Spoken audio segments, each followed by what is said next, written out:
Olá! O Brasil tem hoje mais de 7 milhões de pessoas matriculadas no ensino superior. Os cursos técnicos e profissionalizantes, que atualmente ofertam 8 milhões de vagas, têm inserido cada vez mais pessoas no mercado de trabalho. Porém, pesquisas apontam que ainda faltam profissionais qualificados no mercado, tais como professores, médicos e engenheiros. Já a preocupação dos cientistas é com a falta de preparo e estímulo para aumentar a formação de cientistas no Brasil. Tanto que a ideia deste debate foi da Sociedade Brasileira de História da Ciência, uma das afiliadas da SBPC, nossa parceira nas formulações dos temas. Tratamos, então, de convidar especialistas capacitados a nos esclarecer sobre educação no Brasil. Vamos a eles, então. Paulo Speller é o secretário de Educação Superior do Ministério da Educação do Governo Federal. Possui graduação em mestrado em Psicologia e doutorado em Ciência Política cursados no exterior. Tem experiência na área de Educação e Ciência Política, com ênfase em Estado e Governo. Maria Cristina Lacerda Silva possui graduação em Letras e mestrado em Educação. Atualmente é a presidente da Fundação de Apoio à Escola Técnica, a FAETEC, do Rio de Janeiro, e membro do Fórum Nacional de Gestores da Educação Profissional e Tecnológica. Marisa Nogueira Ramos se graduou como professora de Química, possui mestrado e doutorado em Educação. É professora da Faculdade de Educação da Universidade do Estado do Rio de Janeiro, a UERJ, e especialista em Ciência, Tecnologia, Produção e Inovação em Saúde Pública, lá na Escola Politécnica de Saúde da Fundação Oswaldo Cruz. E já foi diretora de Ensino Médio do Ministério da Educação. Cristina Helena da Mota Barbosa fez engenharia mecânica e depois também se formou em História. Tem mestrado e doutorado em História Social. É pesquisadora do Museu de Astronomia e Ciências Afins e representa aqui a diretoria da Sociedade Brasileira de História da Ciência. Pois é com quem indicou o tema que a gente começa o debate. Vamos lá, Cristina. Qual foi a razão da diretoria pensar nesse tema, nesse debate? A Sociedade Brasileira de História da Ciência, ela foi fundada em 83, né? E muito tímida, né, de início, com poucos associados. Mas de alguns anos para cá, digamos de 2010 para cá, ela tem crescido exponencialmente como reflexo da formação da capacitação de mais e mais estudantes a nível de pós-graduação. E com isso está se repensando uma série de questões relacionadas ao aproveitamento desses estudantes, né, para a melhoria do ensino de uma maneira geral no país, né? Então, esse é um dos temas presentes, né, da nossa preocupação, nossa pauta de preocupações atual. Bem, eu vou perguntar logo para o secretário. Uma das reclamações, por exemplo, quanto à falta de engenheiros, é que em torno de 65% não frequentariam a profissão, não iriam para a profissão, por falta, às vezes, de colocação, falta de estímulo, mas, segundo os empresários, por uma qualificação prática falha. Até que ponto, no controle de vocês, existe isso? Essa preocupação está acontecendo, de uma especialização? É meio difícil na escola, mas como é que é essa adaptação ensino-mercado? Na verdade, essa reclamação, como você chamou, André, ela existe em todas as profissões, né? Quer dizer, o que se busca aí, com o dinamismo que nós temos hoje na indústria, no crescimento, no desenvolvimento da tecnologia, cada vez mais as universidades, as faculdades de engenharia têm buscado essa relação, consolidar essa relação entre indústria e universidade. E nós temos visto que os estágios são muito importantes, né?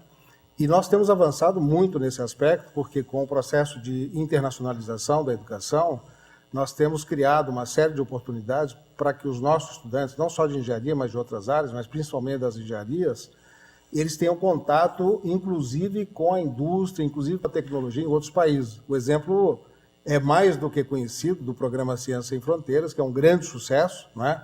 Nós estamos colocando aí mais de 100 mil pessoas, entre estudantes de graduação, pós-graduação e pesquisadores do Brasil e do exterior para cá, mas principalmente estudantes de graduação, são os futuros engenheiros, futuros profissionais da área de saúde, da da área de informática, né, que tem tido essa oportunidade em 40 países. Mas aqui no Brasil também, nós temos buscado e as universidades, as faculdades têm se esmerado bastante nessa nessa estágio mesmo, né? É o estágio, é essa relação mais direta, né, que as universidades têm procurado cada vez mais com a indústria e com Acompanhar empresas. o currículo, digamos Isso tem assim. acontecido de forma, e as próprias empresas têm buscado e oportunizado isso para os nossos estudantes. Bem, outro aspecto aí, eu vou pedir para a Cristiane Lacerda essa intervenção, é em relação ao ensino médio. 90%, segundo o Ibope, das pessoas acham que uma escola técnica é uma melhoria, uma garantia de emprego. Mas vocês também passam por formação de professores, não é isso? Para evoluir com o ensino. Como é que é, nesse aspecto, a parte de formação já de nível superior com vocês? No Brasil e no Rio de Janeiro? Nós temos a formação de professores para educação básica, porque faz parte da rede FAETEC, o nosso Instituto de Educação do Rio de Janeiro, que é um prédio histórico onde começou toda a formação do professor. Nossas normalistas. As nossas famosas normalistas. A formação de professores lá, temos o CAP, onde as professoras fazem estágio, né? Então aplicam aprendem numa prática com as crianças, e isso acho que é fundamental para a melhoria da formação.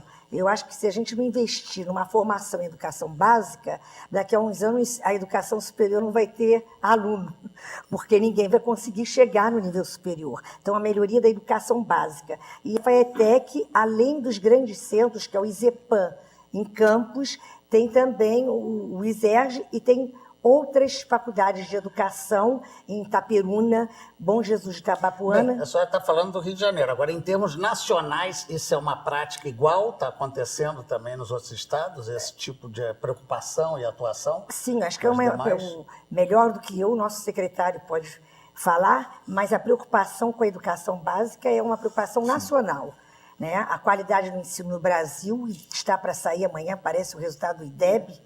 Então, nós temos essa preocupação que o Brasil precisa melhorar. Eu acho que teve até um avanço nos últimos anos, mas nós temos que continuar investindo na educação básica. Além da educação superior, o Brasil precisa se preocupar com a educação básica. Isso nós sabemos até porque os empregos hoje em dia, quem não souber um pouco de computação, vai amargar, né, o emprego. Perguntaria para você, Marise, o que é que você afirmaria sobre isso? A propósito da formação de professores, eu acho que uma questão a se destacar também na política nacional hoje diz respeito à expansão da rede de educação profissional e tecnológica, né, por meio dos institutos federais de educação, ciência e tecnologia. E uma das atribuições desses institutos é também a formação de professores, né? Considerando uma característica dessas instituições, que é a possibilidade de ter a formação, desenvolver a formação em diversos níveis e modalidades de ensino, então desde o ensino médio, né, passando pelo ensino superior e a pós-graduação, inclusive, sendo instituições muito vivas com a ciência e a tecnologia, né, pela tradição da sua origem, de ser instituições que nascem vinculados ao mundo produtivo e vão, inicialmente, a partir até de uma formação mais operacional e técnica, mas vão se desenvolvendo no sentido de se tornar instituições de ciência e tecnologia. Qual a sua experiência, até no caso da Fiocruz, que eu conheço e está sempre envolvida com coisas práticas, né? Esses alunos depois se preocupam em evoluir como cientistas? Sim. Primeiro, eu devo dizer que os alunos que passam por uma formação de ensino médio, a qual se integra também uma formação profissional, eles já têm uma vivência com esta relação entre ciência e tecnologia, entre trabalho e formação, não é? Se os currículos são estruturados mediante uma relação mais intensa nesse sentido e com uma forte base científica, incluindo programas que proporcionam contato mais direto com a ciência, começam a construir uma perspectiva de desenvolvimento profissional, não é? o caso da Escola Politécnica, por exemplo, que nós temos o programa de vocação científica, em que os estudantes de outras, nesse caso, estudantes de outras escolas vão para a Fiocruz, e são orientados a desenvolverem com um isso projeto. Estimulados a seguir a Exatamente. carreira. E os nossos próprios alunos da Escola Politécnica já têm, desde o início da sua formação, uma atividade que é chamada de iniciação à ciência, né? Na verdade, o nome dessa atividade é Programa Trabalho, Ciência e Cultura. Então, desde o ingresso no ensino médio, eles já vão construindo um objeto de estudo e vão sendo orientados até a conclusão do seu curso. Bem, nós, quanto ao ensino médio, há quem diga que ele está muito mais voltado hoje em dia para a perspectiva da prova do Enem, do vestibular, do que de um estímulo à formação de cientistas. Mas isso nós vamos ver depois de um breve intervalo. A gente volta já já.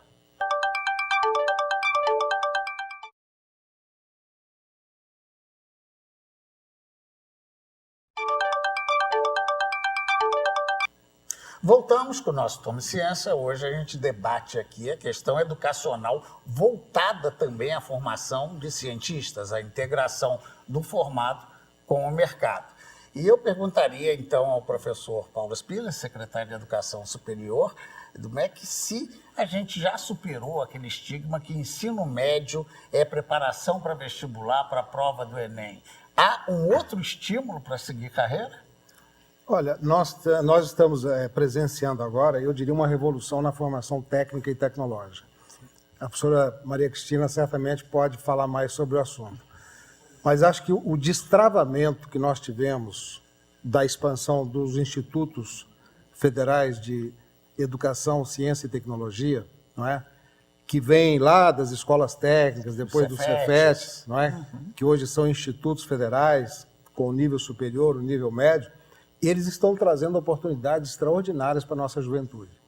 Nós vamos ter, se você considerar desde o Pronatec, o ensino médio e o ensino superior, você vai chegar aí algo, acho que você já mencionava, não é, Marisa? Em torno de 8 milhões, você mencionou no começo também.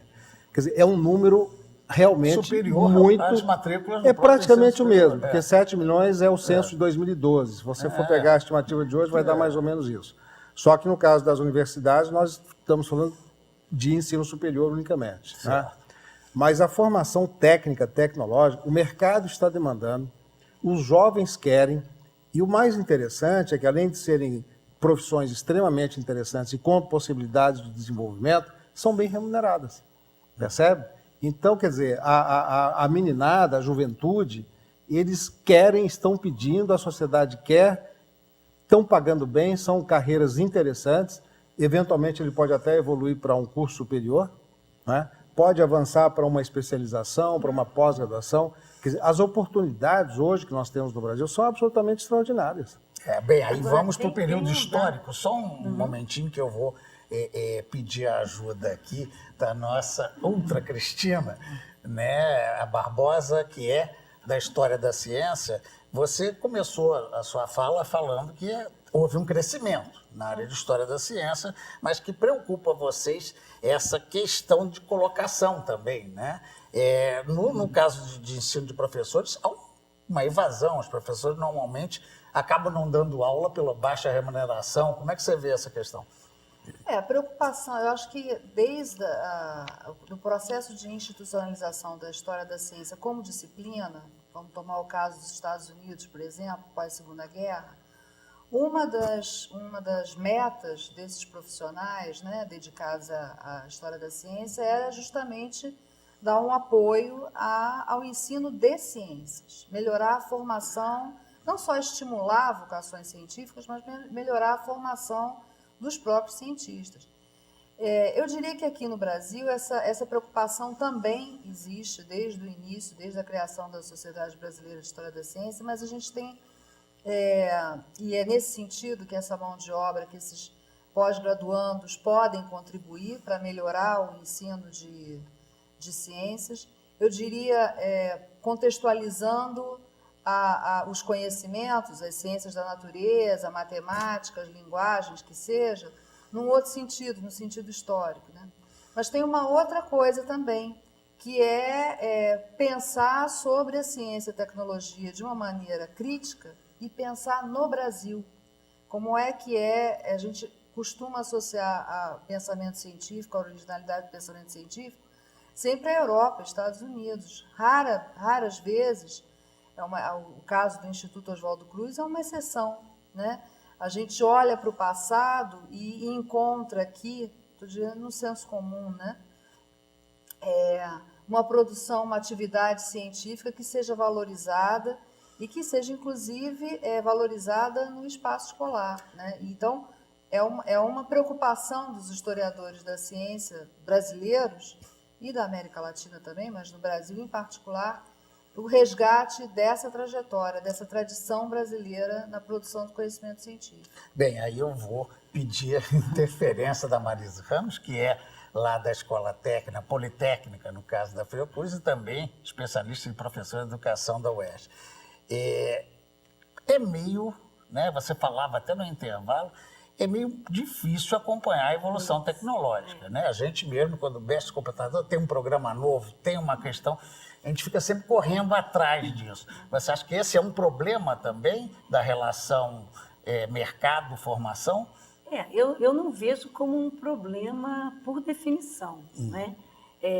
Porque um desafio nessa relação, vamos colocar mais na triangulação, inclusive, né? Educação, ciência e trabalho, né? A capacidade que a instituição educacional tem, e os limites, por sua vez, de captar toda a dinâmica de avanço científico-tecnológico e incorporá-la na escola, na instituição educacional. Isto não é propriamente possível, né? Porque existe uma dinâmica muito própria do desenvolvimento da ciência e da sua materialização em termos de produção e inovação tecnológica. E, portanto, me parece que o fundamental, que é o grande desafio nessa relação, é que a escola consiga acompanhar esse processo, entretanto, identificando que conhecimentos são fundamentais, a base científica propriamente mais estável, né, que precisa ser desenvolvida e aprendida pelo estudante para que esses, ao se inserirem no processo produtivo propriamente, possam incorporar novas tecnologias, compreender novas tecnologias, operar, inovar e criar, né? Me parece que há uma dimensão desta que é, nesse sentido, possível para a escola. Agora, em diálogo permanente com a produção científica e com o desenvolvimento científico-tecnológico. Por isso, eu não acho que o professor seja exclusivamente professor. Ele precisa ser um professor pesquisador, não é? Na sua área, propriamente. Mas com o salário que se paga é meio difícil. Pois é, aí vamos aos desafios que precisam ser enfrentados também neste campo, né? Que é do exercício profissional do professor. Porque até você estava aqui, uma taxa de saída do curso de 30%, e muita gente que se forma acaba não indo à escola estimulado pela possibilidade de um outro emprego que paga mais, de um concurso, em vez de ir para a sala de aula. Mas tem uma característica aqui, os CVTs, Centros Técnicos, né? Centros Vocacionais Tecnológicos, que foram criados lá no Ceará pelo Ariosto Holanda, quando era secretário, e de repente se espalharam pelo país inteiro. Com a sua experiência até de participação nesses encontros nacionais, né, Cristina Lacerda, há na parte desses estudantes que normalmente advêm de uma origem mais humilde, e estão no interior, muitas das vezes, em todo o Brasil, há uma vocação, há um estímulo e há uma melhora, um ganho real deles quererem seguir em frente?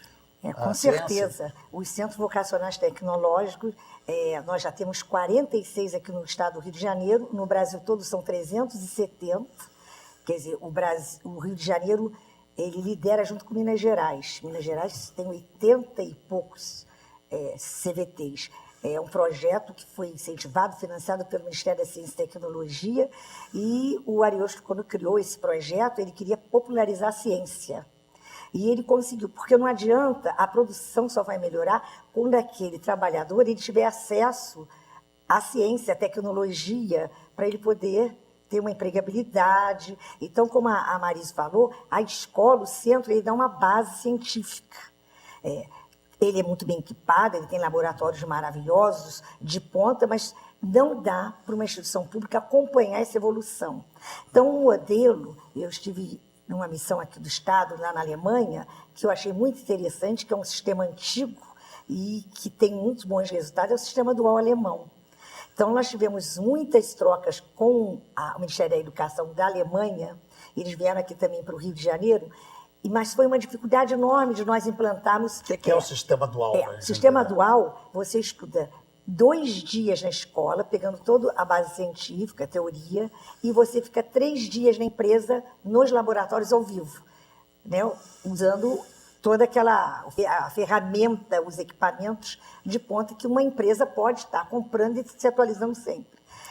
Aqui no Rio nós tentamos botar, é lógico, adaptado à nossa realidade, mas uma dificuldade enorme, porque essa parceria público-privado, empresa-escola, ainda não faz parte da nossa cultura ainda. É uma coisa que já evoluiu muito, mas ainda precisa evoluir mais. Então, nós conseguimos fazer uma parceria, FAETEC, com a Nuclep. Então, ali em Itaguaí, nós colocamos uma escola, os meninos estudam dentro da Nuclep, tem a sala de aula e fazem a parte prática toda. Vamos definir para eles o que é Nuclep. Nuclep é a nossa, é ligada à Nucleobras e é onde fazem todas essa material, né, para nuclear, enfim.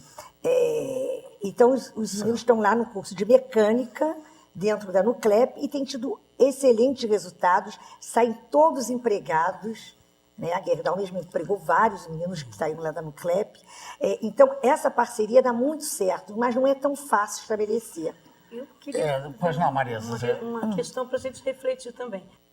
Conheço um pouco, né, gente? Essa é uma questão na área de quem estuda trabalho e educação, a questão do sistema dual alemão. Mas acho que uma pergunta que precisa ser trabalhada diria respeito à autonomia da escola, né?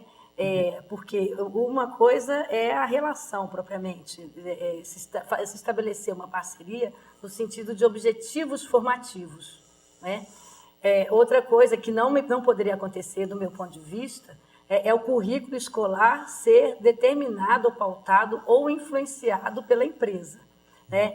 É um fio de navalha bastante instigante, eu acho, porque é o que a gente sempre discute, a escola não pode ficar entre os seus muros, e escola em todos os sentidos, a escola básica, a escola, a universidade, né? Entretanto, há uma dimensão própria do ensino e aprendizagem, da seleção dos conteúdos, dos conceitos, das teorias, das técnicas, enfim, que vai conformando uma formação que precisa ser universal.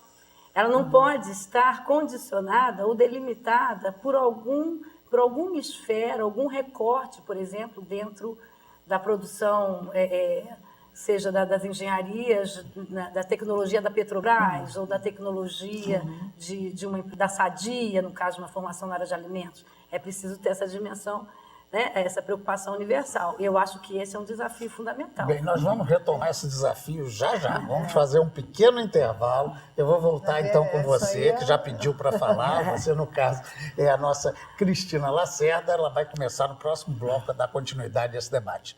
É um instantinho só.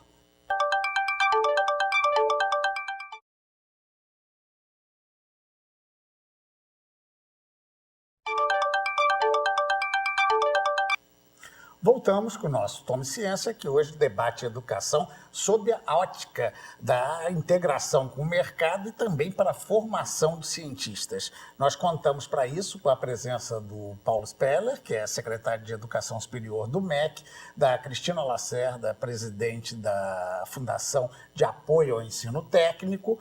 Também temos a presença da Marisa Ramos, que é da Faculdade de Educação e da Politécnica lá da Fiocruz, e a Cristina Barbosa, que é da diretoria da Sociedade Brasileira de História da Ciência, que sugeriu o debate e pediu para falar quando eu fui para o intervalo. A fala é sua. Na verdade, eu vou trazer aqui uma fala meio dissonante, né? Porque é claro que a formação profissionalizante é importante, o ensino técnico, né? A ampliação do acesso à educação, né, que esse tipo de formação está trazendo, né, esse tipo de instituto, né, mas a gente não pode deixar de considerar o papel da crítica, né, necessária que deve ter na formação, em qualquer formação educacional, né? Então, eu acho que a história também pode contribuir, a história e a filosofia da ciência são fundamentais sob esse ponto de vista.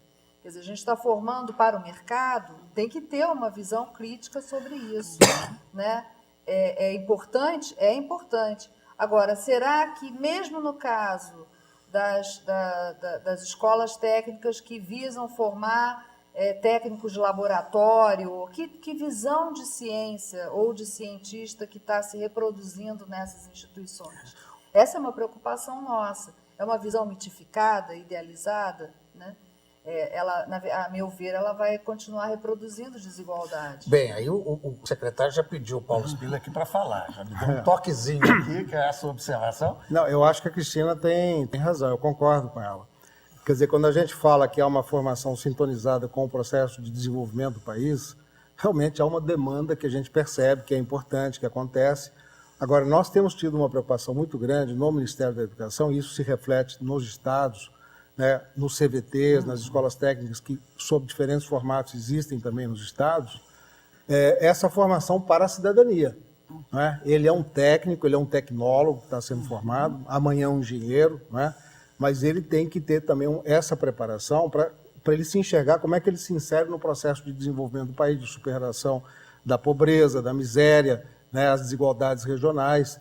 Então, nós temos tido essa preocupação muito seriamente nos institutos federais, por exemplo, como também nas universidades, de que ele tenha essa formação mais abrangente, que ele tenha essa vivência que tão cara a nós, que lutamos pela autonomia da escola, da universidade, porque o campus ou a escola, né, quer dizer, na sua inteireza, ela oferece uma série de oportunidades. Ao mesmo tempo que você tem uma formação técnica, tecnológica, você vai aos laboratórios, você está na biblioteca, mas você tem também toda uma movimentação, toda uma série de debates, não é? E principalmente num momento como esse, que nós vivemos, em que a cada momento nós somos chamados a opinar, não é? Como, por exemplo, no período de eleições, como no período de decisões que são tomadas na comunidade. Então, esse técnico, esse tecnólogo ou engenheiro, quer dizer, qualquer profissional que formemos, ele tem que ter essa inserção, essa formação.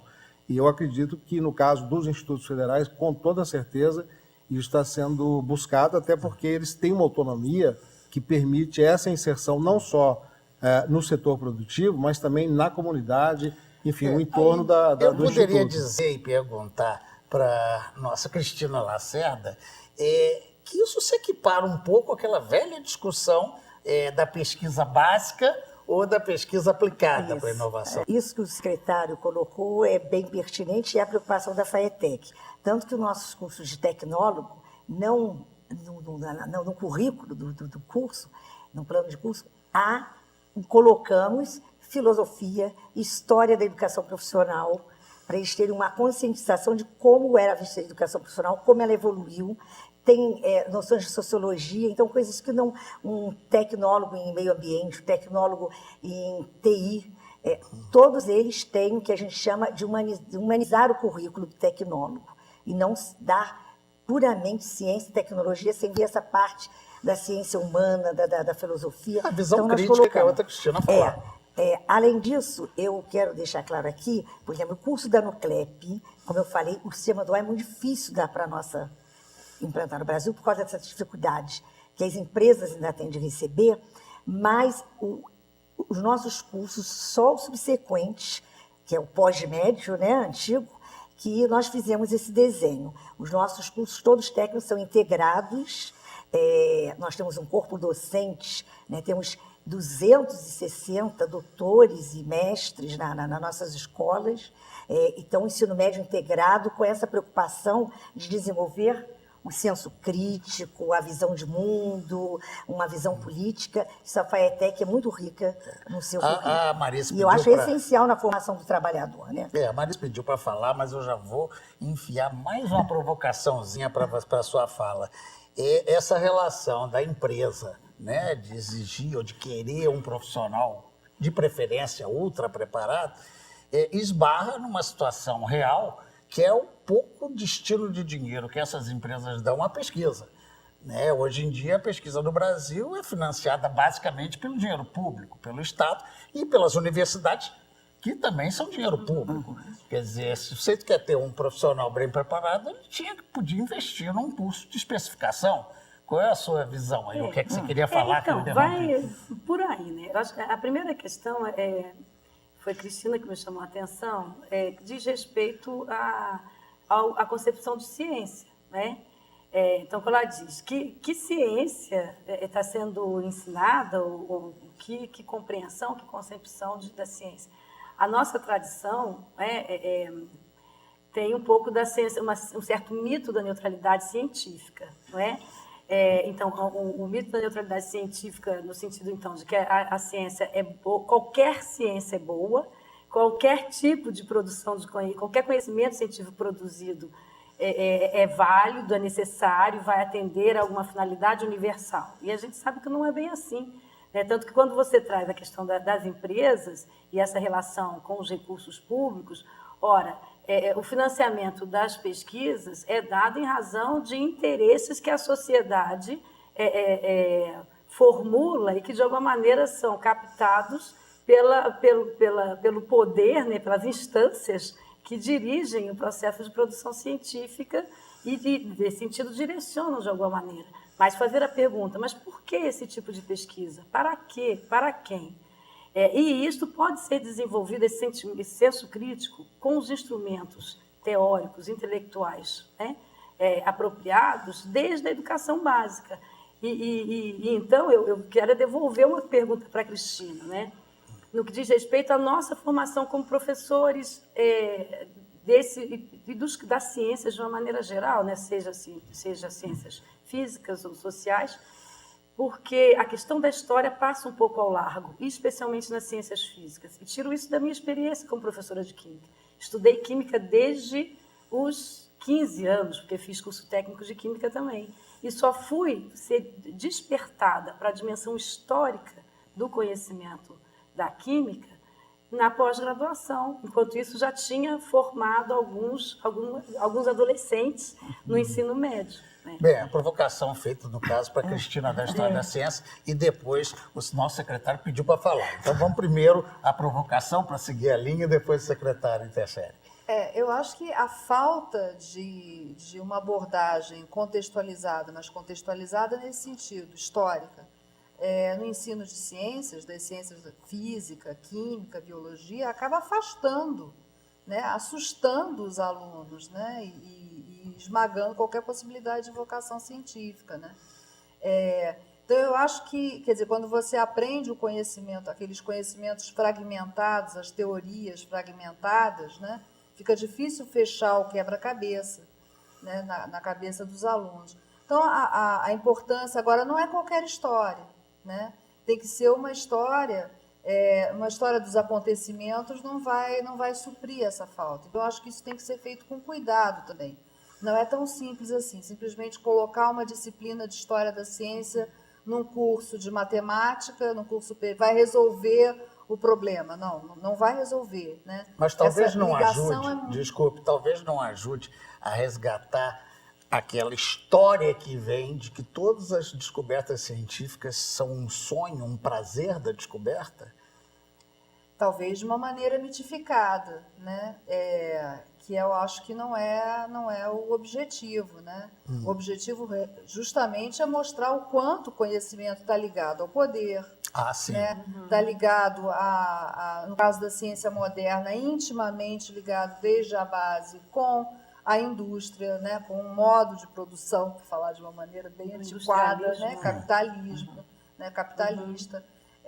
Com a formação dos estados, né, com estruturas de poder.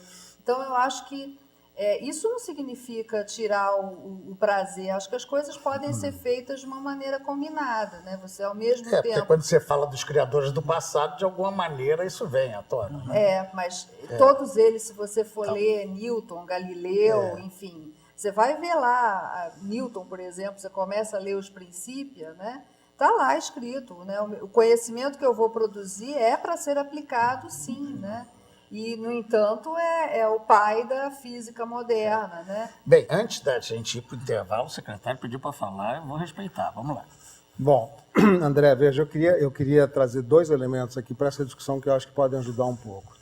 O primeiro deles é quando você analisa um país como o Brasil, que é um país de desenvolvimento tardio, né? Você pega aí, por exemplo, um fato que é altamente preocupante e importante. Nós só fomos criar as nossas primeiras universidades há menos de 100 anos. É verdade. Não é? Quer dizer, então, quando você pega a história de desenvolvimento dos países, os hispanohablantes, eles, já desde o século XVI, outra estratégia foi seguida pela coroa espanhola, que já começou em 1540 e poucos colocar as primeiras universidades. Em Santo Domingo, no México, depois no Peru, em outros países, em outras colônias, né, na época. E nós temos um desenvolvimento que foi muito mais tardio. Então nós temos que ter muita pressa nesse processo. E aí eu acho que cabe ao Estado um papel indutor importante. Você estava dizendo que só as grandes empresas fora do Brasil, e sobretudo no hemisfério norte e na Ásia, têm programas de pesquisa importantes, enquanto que aqui nós vamos enxergar isso dentro das universidades e principalmente das públicas. Mas aí tem um papel indutor importante. Você pega o exemplo da Embrapa, por exemplo, você pega o caso da Petrobras, não é? O desenvolvimento do etanol como combustível. São processos que se deram a partir de uma indução do Estado, onde os profissionais são os nossos profissionais. Quer dizer, nós não tivemos que buscar fora do Brasil. São as nossas universidades que formam os engenheiros da Petrobras, não é? Os agrônomos... Todo o avanço das águas profundas. As águas profundas, e aí que eu queria fazer um gancho com a educação básica. Não é? Quando você analisa a estratégia que hoje é colocada para o crescimento, para o desenvolvimento da educação no Brasil, vamos pegar o PNE, que foi aprovado em junho de 2014, e você tem uma estratégia para o crescimento da aplicação de 10% do PIB no final desse processo de 10 anos, em que os recursos virão exatamente desse desenvolvimento tecnológico. Exatamente o pré-sal, exatamente o fundo que vem sendo criado com a exploração do petróleo, a partir de uma tecnologia que é nossa, não é? Quer dizer, nós estamos enxergando como o Estado pode ter esse papel indutor. Eu estou te colocando num nível mais macro, mais desenvolvido, mas aqui embaixo, na escola básica, nós temos também práticas, né, Marisa, que nós não tivemos na nossa geração, que são as Olimpíadas. Sim. Quer dizer, você tem uma motivação para a ciência, para a linguagem, para a matemática, para o conhecimento. E são milhões de crianças que se sentem ali motivadas. E cada vez mais, né? E você vai ver como o professor tem um papel importante e como é importante a formação do professor. Você vai ver pequenas cidades do interior do Brasil que, de repente, se destacam nacionalmente. São campeões de medalhas. Como é que isso acontece? São esses casos bem-sucedidos que nós temos que analisar, essas boas práticas, como se diz, trazer para dentro da academia, trazer para dentro do processo de formação de professores. É claro que você tem junto com isso toda uma demanda que é importante de valorização das licenciaturas, de valorização do professor, carreira, salário, condições de trabalho. Quer dizer, todo um processo que você vê agora como possível, como um horizonte possível, em que o Plano Nacional de Educação te coloca isso. Não é um plano de governo, deste ou daquele do governo. Nós estamos falando de um plano decenal. Já, mas ao longo São 10 anos, é um governo, outro governo, metade de outro. Então, quer dizer, é uma política de Estado onde você começa a enxergar horizontes importantes para que a nossa educação básica realmente possa avançar de forma mais acelerada num país de desenvolvimento tardio como é o Brasil. Isso. Bem, eu vou ter que ir para mais um intervalo, rapidinho a gente volta. Aguarde aí.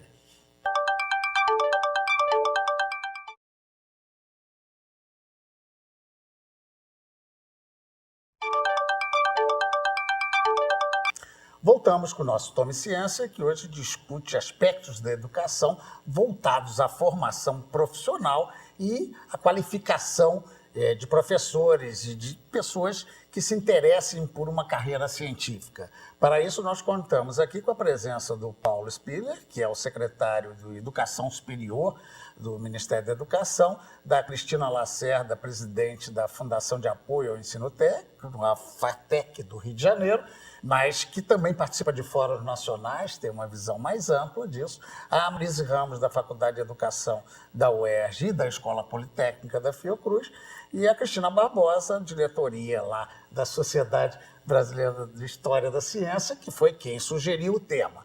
Eu aproveito para agradecer já que a presença de vocês, né, aproveitando o último bloco, e dizer que eles também vão nos ajudar para colocar em nosso site um pouco mais de possibilidade de você se aprofundar nesse tema, seja através de links de site ou de publicações, livros. Eles vão nos fornecer o caminho para aumentar o seu conhecimento sobre a questão. E isso vai estar no www.tomeciencia.com.br, ok? www.tomeciencia.com.br. E se você quiser entrar em contato com a gente, dar uma ideia, sugestão, palpite, crítica, ideias@tomeciencia.com.br. Bem, vamos então à nossa Marisa, que disse que tinha uma provocação a fazer. Vamos ver que provocação é essa.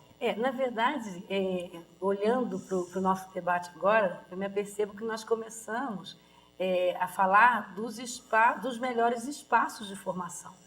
Nós falamos da universidade, né? Falamos dos institutos federais, falamos das escolas técnicas, que têm, na sua história, vieram construindo condições de trabalho do professor e estruturas para a aprendizagem científica no âmbito dos laboratórios, das bibliotecas, dos espaços escolares diversos, né?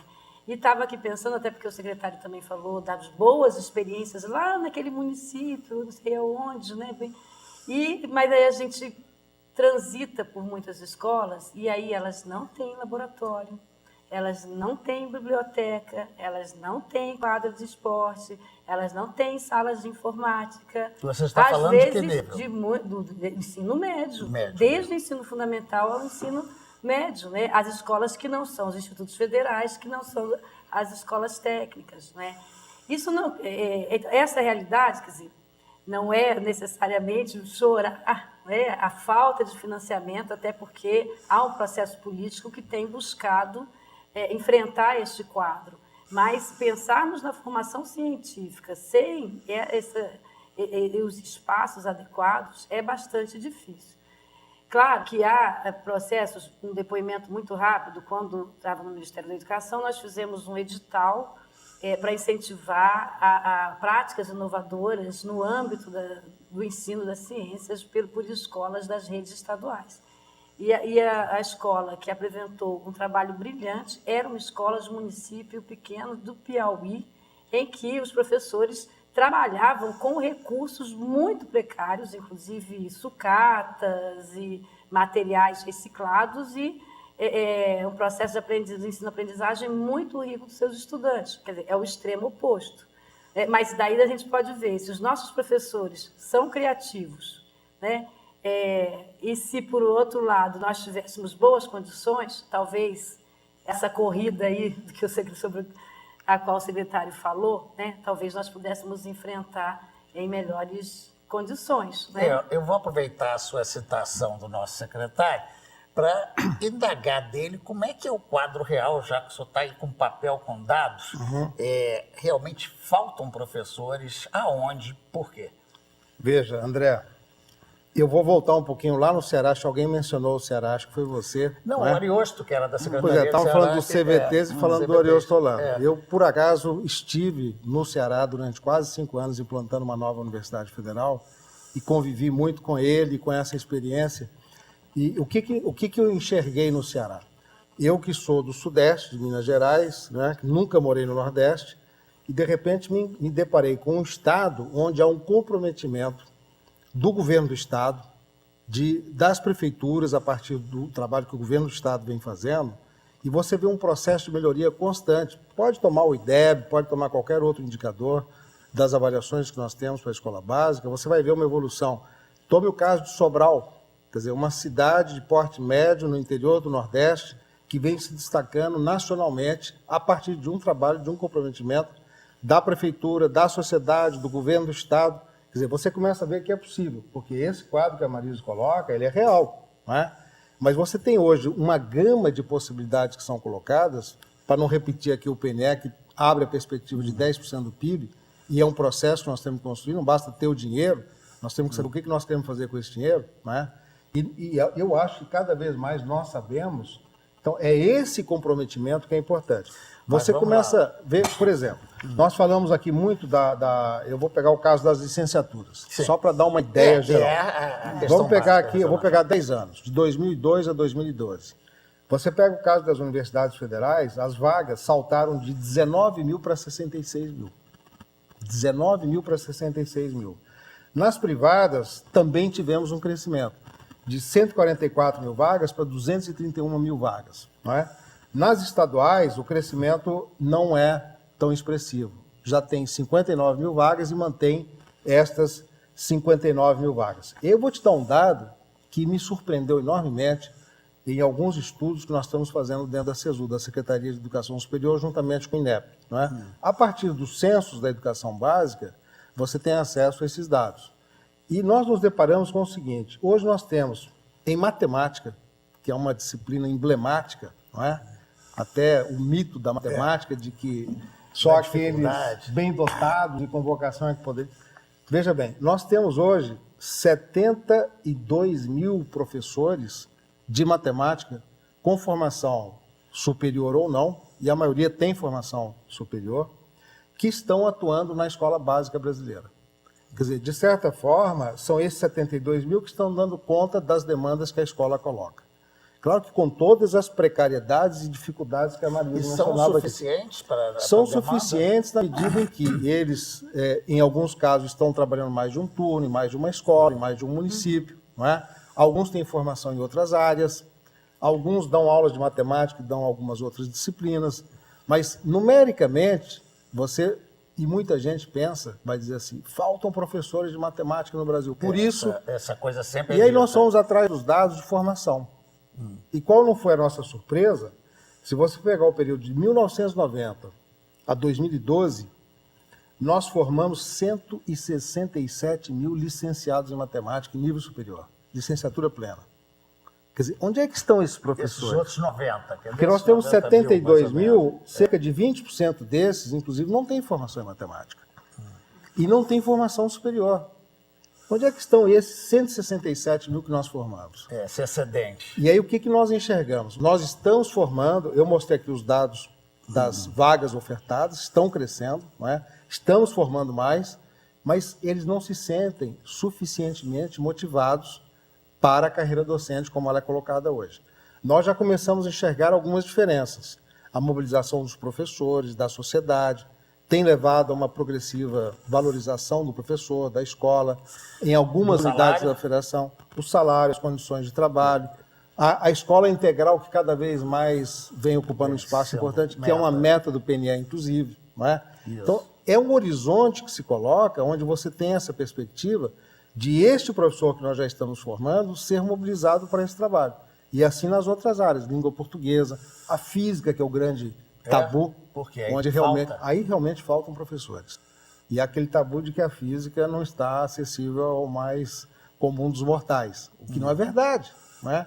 Nós temos que desmistificar o mito da matemática. O mito da matemática, não é? Mas permanece. Nós temos já hoje um prêmio Nobel de matemática brasileiro, né, que recebeu o prêmio Fields.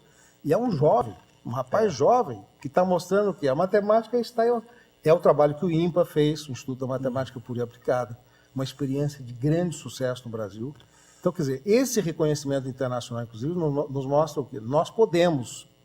Sim, nós podemos. Bem, a fala do secretário, de certa maneira, já teve a característica de finalização de bloco, e eu vou pedir, então, para as nossas Cristinas encaminharem a análise delas a partir, inclusive, desses dados. E eu vou começar até um pouquinho com a nossa Cristina Barbosa, por uma curiosidade. A gente vê que os físicos são os principais incentivadores da difusão científica. Se a gente for olhar, o pessoal que faz física é o pessoal que mais interessado em aumentar a vocação. Mas, por outro lado, há essa carência. Mas vai lá, sua finalização. Física e astronomia, né? A astronomia também os astrônomos são muito envolvidos, né, com a divulgação científica, mas os físicos também. Eu acho que você está falando o secretário está falando do INPA, né? O INPA o Brasil é esse país de contradições, né? A gente tem um instituto de excelência, como tem vários outros, né? O INPA é um deles, a Fundação Oswaldo Cruz é outra, né? O Laboratório Nacional de Astrofísica, né? E tem os recantos, né? Os cantões onde não tem laboratório, biblioteca, livro. O que eu estava pensando aqui, ouvindo sua fala, é o abismo que ainda existe, não entre esses institutos e o ensino e as escolas, né? São tipos de instituições diferentes, mas é entre o que está sendo produzido, pensado na academia, circulando na academia, e o mundo aqui, né? O mundo dos mortais, né? Será que mesmo esses formandos aí em matemática, né, que estão em sala de aula, que passaram pelo curso superior, que tipo de aprendizado eles estão levando para os seus alunos? Então, acho que tem uma questão, a gente está vivendo um momento em que as avaliações são muito pautadas pelo quantitativo e a nós, né, historiadores, a questão é sempre o qualitativo, né? É isso que nos angustia agora, né, eu acho, né? E o que você acha que precisa, já nesse caráter de conclusão, de ser feito para corrigir isso ou para estimular essa sua posição a favor do ensino crítico? Eu acho que a gente tem que entrar nos conteúdos, né? Nos conteúdos curriculares, nos conteúdos tanto no caso do ensino superior quanto no ensino básico, né? Isso não está sendo, quer dizer, olhando, acho que mudou muito, né? Não é como nós, né, quando nós estudamos química e física, que a gente não tinha, e é claro que eu estou vestindo o chapéu aqui da história, né? A gente não tinha nenhuma noção de história. Você pegar os livros didáticos de física, por exemplo, tá lá, os personagens, os grandes heróis estão lá, né? Mas é isso, é uma história muito factual, mitificadora, né? Quer dizer, na verdade, rompe muito pouco com os estereótipos, né? Contribui pouco para o espírito crítico, para a transformação e até para o estímulo às novas vocações. Então, eu acho que muito já evoluiu, né? Mas muito já se modificou, mas ainda a gente está longe, muito longe de chegar no patamar que a gente quer, que é, acho que todos nós concordamos aqui, né? Bem, professora, que o ensino básico enfim, é o que vai aquilo que ele sabe que é a base mesmo, sem a qual a gente não chega em nenhum desses lugares aí. O seu fechamento, professora Cristina Lacerda. O que a Cristina falou, eu concordo nesse sentido agora da educação básica. Para mim, um ponto que é muito preocupante é a questão da formação do professor, né? O professor da educação básica. Eu acho que, principalmente, depois que se adotou a formação em pedagogia para a educação infantil e os primeiros anos do ensino fundamental, é a pedagoga que ensina as primeiras noções de matemática e ciência, e eu dei ano, me aposentei na universidade, dando aula no curso de pedagogia, e o que eu podia observar é que as pessoas muitas vezes fazem a opção por fazer pedagogia porque não suportam ou têm muita dificuldade em matemática e em ciências, de modo geral, não gostam. Física, então, tem verdadeiro horror. Então, não foram para áreas de medicina, de engenharia, etc., porque tinham dificuldade. E é essa pessoa que está estudando pedagogia que vai ensinar os primeiros passos para os nossos filhos, para as nossas crianças. Então, esse ensino de pedagogia, metodologia da ciência, metodologia da matemática, ele precisa ser melhorado na educação básica, nos primeiros passos da criança, para que ela desmistifique também o medo que tem da matemática, é uma coisa impressionante. E como vimos também, o medo da física. Isso, infelizmente, com certeza, que matemática e física tem muito. A gente está aqui envolvido por um problema de ciências exatas, que é o tempo final do programa. Eu vou ter que encerrar. Essa variável nós não controlamos. Não dá para a gente controlar. Eu agradeço mais uma vez a presença de vocês, a audiência de quem nos vê em casa, e até a próxima.